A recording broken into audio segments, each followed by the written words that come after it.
ಶುಭೋದಯ, ನಮಸ್ಕಾರ. Welcome to Yoyo Kannada. ಹಣಕಾಸು ಸಚಿವೆ ನಿರ್ಮಲಾ ಸೀತಾರಾಮನ್ ಮಂಡಿಸಿರುವ 2026ರ ಬಜೆಟ್ ದೇಶದ ಆರ್ಥಿಕ ವ್ಯವಸ್ಥೆಯಲ್ಲಿ ಹೊಸ ಕ್ರಾಂತಿಯನ್ನ ಸೃಷ್ಟಿಸಿದೆ. ಬರೋಬ್ಬರಿ 65 ವರ್ಷಗಳ ಕಾಲ ಅಸ್ತಿತ್ವದಲ್ಲಿದ್ದ 1961ರ ಆದಾಯ ತೆರಿಗೆ ಕಾಯ್ದೆಗೆ ಈಗ ಕೊನೆ ಹಾಡಲಾಗಿದ್ದು, ಅದರ ಜಾಗಕ್ಕೆ ಹೊಸ ಆದಾಯ ತೆರಿಗೆ ಕಾಯ್ದೆ 2025 ಲಗ್ಗೆಯಿಟ್ಟಿದೆ. ಕರ್ತವ್ಯ ಭವನದಲ್ಲಿ ಮಂಡನೆಯಾದ ಈ ಬಜೆಟ್ನಲ್ಲಿ ಮಧ್ಯಮ ವರ್ಗದವರಿಗೆ ಭರ್ಜರಿ ಟ್ಯಾಕ್ಸ್ ರಿಲೀಫ್ ಸಿಕ್ಕಿದ್ರೆ, ಷೇರು ಮಾರುಕಟ್ಟೆ ಹೂಡಿಕೆದಾರರಿಗೆ ತೆರಿಗೆ ಬರೆ ಬಿದ್ದಿದೆ. ಹಾಗಾದ್ರೆ ಈ ಹೊಸ ಕಾನೂನಿನ ಅಸಲಿ ಮರ್ಮ ಏನು? ರೈತರಿಗೆ ಮತ್ತು ರೋಗಿಗಳಿಗೆ ಸಿಕ್ಕಿರುವ ಬಂಪರ್ ಆಫರ್ಗಳೇನು? ಇವೆಲ್ಲದರ ಕಂಪ್ಲೀಟ್ ಡೀಟೇಲ್ಸ್ ಇಲ್ಲಿದೆ, ನೋಡ್ಕೊಂಡು ಬರೋಣ ಬನ್ನಿ. 2026 ಫೆಬ್ರವರಿ 1ರಂದು ನಿರ್ಮಲಾ ಸೀತಾರಾಮನ್ ಮಂಡಿಸಿದ ಬಜೆಟ್ ಭಾರತದ ತೆರಿಗೆ ಇತಿಹಾಸದಲ್ಲಿ ಒಂದು ಮೈಲಿಗಲ್ಲು ಆಗಿದೆ. ಸ್ವಾತಂತ್ರ್ಯ ನಂತರ ಅಸ್ತಿತ್ವದಲ್ಲಿದ್ದ ಸಂಕೀರ್ಣ ತೆರಿಗೆ ನಿಯಮಗಳನ್ನು ಕಿತ್ತಿ ಎಸೆದಿರೋ ಕೇಂದ್ರ ಸರ್ಕಾರ ಅತ್ಯಂತ ಸರಳವಾದ ಹೊಸ ತೆರಿಗೆ ಕಾಯ್ದೆಯನ್ನ ಪರಿಚಯ ಮಾಡಿದೆ. ಈ ಹೊಸ ಕಾನೂನಿನಲ್ಲಿ ಅಸೆಸ್ಮೆಂಟ್ ಇಯರ್ ಅನ್ನೋ ಗೊಂದಲಗಳನ್ನು ನಿವಾರಿಸಿ ಕೇವಲ ಟ್ಯಾಕ್ಸ್ ಇಯರ್ ಅನ್ನೋ ಕಾನ್ಸೆಪ್ಟ್ ತರಲಾಗಿದೆ. ಜನಸಾಮಾನ್ಯರಿಗೂ ಅರ್ಥವಾಗುವಂತೆ ಐಟಿಆರ್ ಫಾರ್ಮ್ಗಳನ್ನ ಡಿಸೈನ್ ಮಾಡಿರೋದು ಈ ಬಜೆಟ್ನ ಹೈಲೈಟ್. ಹೌದು, ಕೃಷಿ ಭೂಮಿಯನ್ನ ಮಾರಾಟ ಮಾಡಿ ಹಳೆ ಕಾಯ್ದೆಯ 54B ಹೊಸ ಕಾಯ್ದೆಯ 83ರ ಅಡಿಯಲ್ಲಿ 2 ವರ್ಷದ ಒಳಗೆ ಹೊಸ ಕೃಷಿ ಭೂಮಿ ಖರೀದಿಸಿದರೆ ಬಂಡವಾಳ ಲಾಭದ ತೆರಿಗೆಯಿಂದ ವಿನಾಯಿತಿ ಮುಂದುವರಿಯಲಿದೆ. ಕೃಷಿ ಆದಾಯವು ತೆರಿಗೆಯಿಂದ ಮುಕ್ತವಾಗಿದೆ. ಇನ್ನು ಆರೋಗ್ಯ ಕ್ಷೇತ್ರದಲ್ಲಿ ಮಾನವೀಯ ಹೆಜ್ಜೆ ಇಟ್ಟಿರೋ ಸರ್ಕಾರ ಕ್ಯಾನ್ಸರ್ ಚಿಕಿತ್ಸೆಗೆ ಬೇಕಾಗಿರುವ 17 ಪ್ರಮುಖ ಔಷಧಿಗಳ ಮೇಲಿನ ಸುಂಕವನ್ನ ಸಂಪೂರ್ಣ ಪ್ರಮಾಣದಲ್ಲಿ ರದ್ದುಗೊಳಿಸಿದೆ. ಇದರಿಂದ ಪ್ರಾಣರಕ್ಷಕ ಔಷಧಿಗಳ ಬೆಲೆ ಗಣನೀಯವಾಗಿ ಇಳಿಕೆಯಾಗಿ ರೋಗಿಗಳಿಗೆ ದೊಡ್ಡ ನೆಮ್ಮದಿ ಸಿಕ್ಕಿದೆ.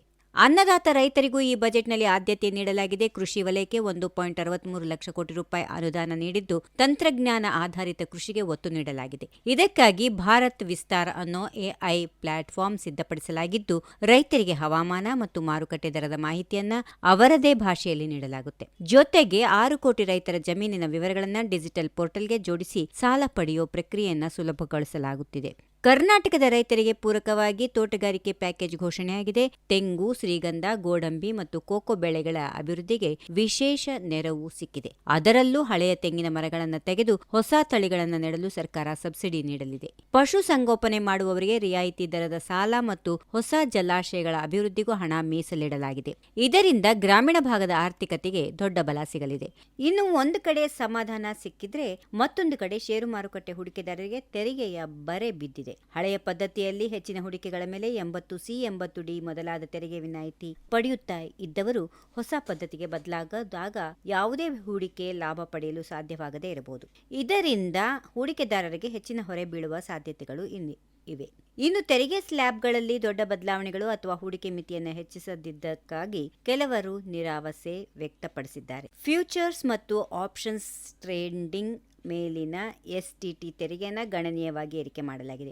ಅಷ್ಟೇ ಅಲ್ಲ, ಕಂಪನಿಗಳು ಷೇರುಗಳನ್ನು ಮರು ಖರೀದಿ ಅಂದರೆ ಬೈ ಬ್ಯಾಕ್ ಮಾಡಿದಾಗ ಬರೋ ಲಾಭವನ್ನು ಇನ್ನು ಮುಂದೆ ಬಂಡವಾಳ ಲಾಭ ಅಂತ ಪರಿಗಣಿಸಿ ತೆರಿಗೆ ವಿಧಿಸಲಾಗುತ್ತದೆ. ಇದರಿಂದ ಷೇರು ಮಾರುಕಟ್ಟೆಯಲ್ಲಿ ಹಣ ಹೂಡೋ ಟ್ರೇಡರ್ಸ್ಗಳಿಗೆ ಖರ್ಚು ಹೆಚ್ಚಾಗಲಿದೆ. ತೆರಿಗೆದಾರರಿಗೆ ಮತ್ತೊಂದು ದೊಡ್ಡ ರಿಲೀಫು ಅಂದರೆ ತಿದ್ದುಪಡಿಗೆ ಸಿಕ್ಕಿರುವ ಕಾಲಾವಕಾಶ. ಐಟಿಆರ್ ಫೈಲ್ ಮಾಡುವಾಗ ಏನಾದರೂ ತಪ್ಪುಗಳಾಗಿದ್ರೆ ಅದನ್ನು ಸರಿಪಡಿಸಲು ಮೊದಲು ಡಿಸೆಂಬರ್ 31 ಕೊನೆ ದಿನ ಆಗಿತ್ತು. ಆದರೆ ಈಗ ಆ ಗಡುವನ್ನು ಮಾರ್ಚ್ 31ರವರೆಗೆ ವಿಸ್ತರಿಸಲಾಗಿದೆ. ಇದರಿಂದ ತೆರಿಗೆದಾರರು ಆತುರ ಪಡದೆ ನಿಖರವಾದ ಲೆಕ್ಕಾಚಾರ ಸಲ್ಲಿಸಲು ಸಾಧ್ಯ ಆಗಲಿದೆ. ಡಿಜಿಟಲೀಕರಣ ಮತ್ತು ಸರಳೀಕರಣದ ಮೂಲಕ ತೆರಿಗೆ ವ್ಯವಸ್ಥೆಯನ್ನ ಕ್ಲೀನ್ ಮಾಡೋದು ಸರ್ಕಾರದ ಸ್ಪಷ್ಟ ಗುರಿಯಾಗಿದೆ.